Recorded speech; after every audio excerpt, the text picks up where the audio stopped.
ناس كتيرة قوي ما تعرفش ان السيدة ام كلثوم كانت خفيفة الظل وتحب النكتة، لكنها في نفس الوقت كانت انسانة محترمة جدا وما بتجرحش حد. الاستاذ طارق الشناوي كتب مقال عنها وقال ان عمه مأمون الشناوي حكى قصة تدل على طرافة السيدة ام كلثوم، انها كانت رايحة تقابل تحية كاريوكا، وهو اتقابل مع صدفة في استوديو مصر. فقالت له هو امتى هتيجي تحية؟ قال لها هتيجي رقصا دلوقتي على طول. قالت له لا، تقصد رقصا من الرقص، رقصا. طبعا كانت دعابه لطيفه.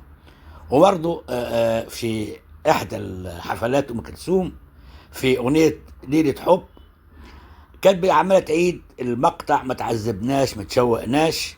فوقف احد المعجبين وقعد يصرخ ويقول قاعد قاعد يا ست. هي راحت بصاله، وبدل ما تقول ما تشوقناش ما تعذبناش، قالت بخفة دم ما تعذبناش ما تعذبناش، كررت ما تعذبناش اكتر من مره. لكن الحقيقه يعني في خبر كتبه الاستاذ طارق برضو ان تقابلت مع الفنان نجيب الريحاني وجها لوجه، لكنها اول ما شفته قعدت تضحك من غير ما تتحكم في يعني اعصابها، مما ضايق فعلا الفنان الكبير نجيب الريحاني. وما تمش التعارف ما بين عمالقة الغناء والكوميديا في مصر، لأن نجيب الريحاني يعني شعر بالضيق من ضحكات السيدة أم كلثوم. هو بقى في نكت، يعني هو الاستاذ طارق بيقول ان في حاجات بتكتب عن ام كلثوم مش حقيقيه. حكى مره ان احد الجيران قال بصوت مرتفع انا جار ثومه، يعني جار ام كلثوم. فهي قالت له لا، انت جرثومه من الجراثيم.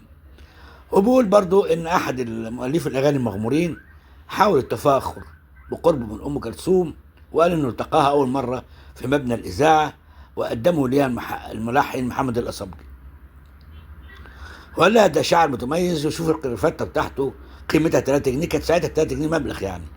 فهي ردت بسرعه وده مش حقيقي، قالت له فيها بقعه زيت ب5 جنيه. طبعا ده لا يمكن تصدر عن السيده ام كلثوم. وقال برضو ان في من الحاجات المزعومه انها قابلت فنان اسماعيل ياسين وقالت له انت بتوزن نفسك ببقك ولا مش ببقك، وقالت الكلام ده غير حقيقي ولا يمكن ان يصدر من السيده ام كلثوم. ايضا قصه ان زوجها الدكتور حسن حفناوي ضربها بالقلم وهي قالت له ان ما اعتذرتش هستجيب بالرئيس جمال عبد الناصر، القصه دي كذبه الاكاذيب ولا يمكن تحدث. ام كلثوم حقيقي فنانه عظيمه ومحترمه وخفيف الدم، لكنها في الوقت نفسه بتعرف حدودها وتحترم الاخرين. حبيت اقول لك على مقال جميل كتبه الاستاذ طارق الشناوي. تحياتي.